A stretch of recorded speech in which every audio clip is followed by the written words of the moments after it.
გამარჯობა.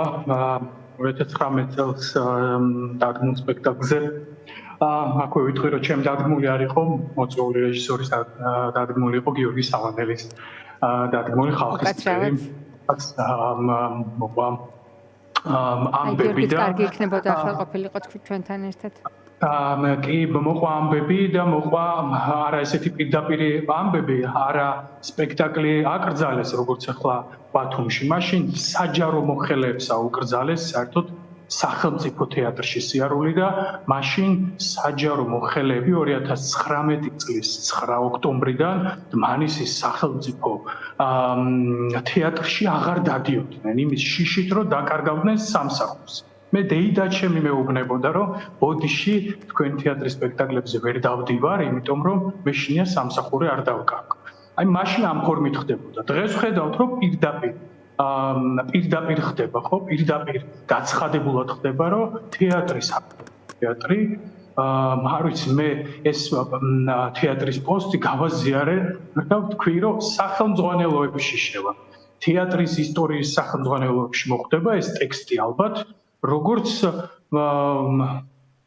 რომელიც ყველაზე კარგად მოყვება დღეს ჩვენ რა ვითარებაში. რაც ბათუმის თეატრის ადმინისტრაციამ გაავრცელა, ხო, ამას გულისხმობთ? კი, ბათუმის თეატრის გავრცელებულ ტექსტს. აი, რატომ არ შენიღბეს მაინც თავიანთი გადაწყვეტილება? ჩვენ ხედავთ, რომ რეჟისორები და მსახიობები ჯერჯერობით თავს იკავებენ, მოყვნენ სიმართლე, მაგრამ თვითონ თეატრის ადმინისტრაციამ თქვა, რომ დიახ, დავაცენზორე. ასე მინდოდა. თან ვიცით, რომ 100,000 ლარზე მეტი არის უკვე დახარჯული ამ სპექტაკლისთვის. თანხა გაღებულია. ცხადია, თეატრის ადმინისტრაციამ იცოდა რეჟისორი გეგა გაგნიძის შესახებ, რას დგამდა იქ საიდუმლო არ უნდა ყოფილიყო, მაგრამ ის რომ მან თავისი სუბიექტური მოსაზრება როგორც რეჟისორმა შეიძლება ჩადოს სპექტაკლში, ამაში კრიმინალური რა არის, ეს რატომ შეიძლება გახდეს აკრძალვის საფუძველი და ცენზურის?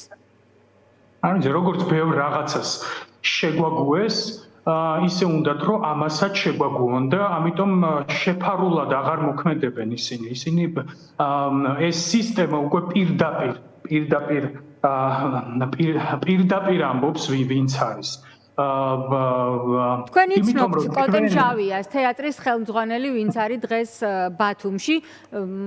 იყო თუ არა ეს ამის გამკეთებელი, იყო თუ არა დირექტივა ვთქვათ მასზე, რომ მსგავსი ტიპის განცხადება გაევრცელებინა და ცენზორად გამომდგარიყო. კი, კოტემ ჟავიასთან მე როგორც დმანისელ სანამ ბათუმის თეატრის ამბებს მოვკითხავ, მე როგორც დმანისელ მოქალაქეს მაქვს ჩემი პრეტენზიები. კოტემ ჟავია ჯერ ერთი ჩემამდე იყო დმანისის თეატრის სამხატვრო ხელმძღვანელი 4 წლის განმავლობაში. მაშინ ბიუჯეტი არ ქონდათ და ბიუჯეტის შესაბამისად არც არაფერი არ უკეთებიათ, მაგრამ ეხლა ამ ხელმძღვანელობის პირობებში კოტემ ჟავიას დმანისის თეატრიდან წაღებული აქვს 12,000 ლარი, ისე რომ არაფერი არ გაუკეთებია დმანისისთვის. არსებობს საჯაროდ გამოქვეყნებული ხელშეკრულება, სადაც დაფინანსებულია ღონისძიება, რომელიც არც დმანისში გამართულა და არც არსად, როგორც დმანისის თეატრის სპექტაკლები იმართება თბილისში, ეს ღონისძიება არსად არ გამართულა და კოტემ ჟავიას როგორც წამყვანს აღებული აქვს 6,000 ლარი. ასევე დმანისის თეატრის ბოლო სპექტაკლში სპექტაკლის მხატვრული გაფორმებისთვის კოტემ ჟავიას ასევე 6,000 ლარი აქვს. რა სპექტაკლი იყო ეს? აღებული. რომელიც მხატვრულად გააფორმა. ზაღლის გული, რომელსაც თამაშობენ თავისუფალ თეატრში და არა დმანისში. უკაცრავად, ლაშა, ესე იგი დმანისის თეატრიდან იღებს ის ხელფას, მაგრამ სპექტაკლი დმანისში არ იდგმება? დიახ, დმანისელები შეგვაგუეს, რომ 4 წლის განმავლობაში დმანისის თეატრი 34 ჯერ გაზრდილი ბიუჯეტის პირობებში დმანისში სპექტაკლებს არ თამაშობს. 34 ჯერ? დმანისელები ამას შეგვაგუეს. 34 ჯერ, ბატონო ლაშა? 34 ჯერ გაზრდილი ბიუჯეტის რა თანხაზეა საუბარი?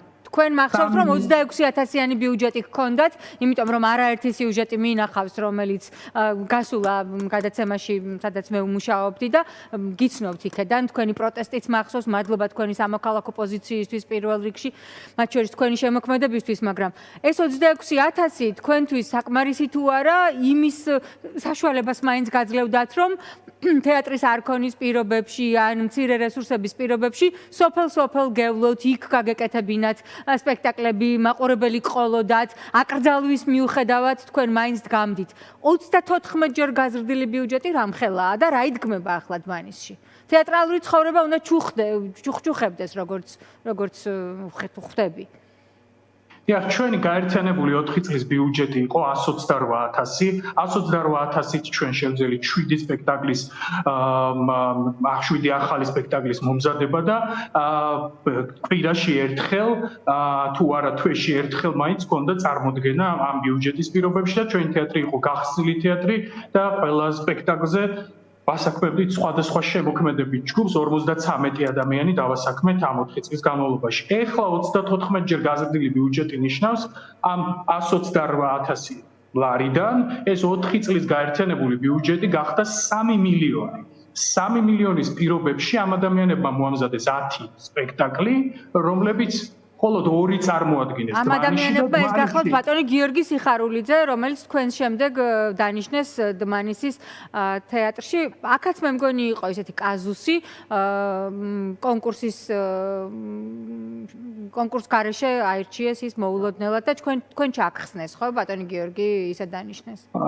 რია მხოლოდ 4 წელიწადში აცხადებს სამინისტრო სახელმწიფო თეატრებში კონკურსს და მე კიდევ ერთი ვადით მინდოდა დმანისის თეატრის ხელმძღვანელობა თქვენ ნახევარი ველოდებოდი პასუხს, ჩაიშალა კონკურსი ახსნა განმარტებების გარეშე და დაინიშნა ბატონი გიორგი უკონკურსოდ და მხოლოდ ერთი რაღაცა ეწერა მაშინ, ზუსტად 1 წელი გავიდა, შარშან 8 თებერვალს გამოქვეყნა 4 წლის წინ, უბრალოდ 4 წელი გავიდა ზუსტად დღეს 4 წლის წინ 8 თებერვალს გამოქვეყნდა პოსტი, სადაც საიდანაც გავიგეთ კონკურსის ჩაშლის შესახებ და გიორგი სიხარულიძის დანიშვნის შესახებ, თურმე იმ მიზეზით, რომ სახელმწიფო აპირებს თეატრს გაუზარდოს ბიუჯეტი და უნდა დანიშნოს იქ სამხატვრო ხელმძღვანელი, რომელიც გამოცდილია დიდ ბიუჯეტიანი ორგანიზაციის მართვაში და რაღაცა რისკები რო თავიდან აირიდონ,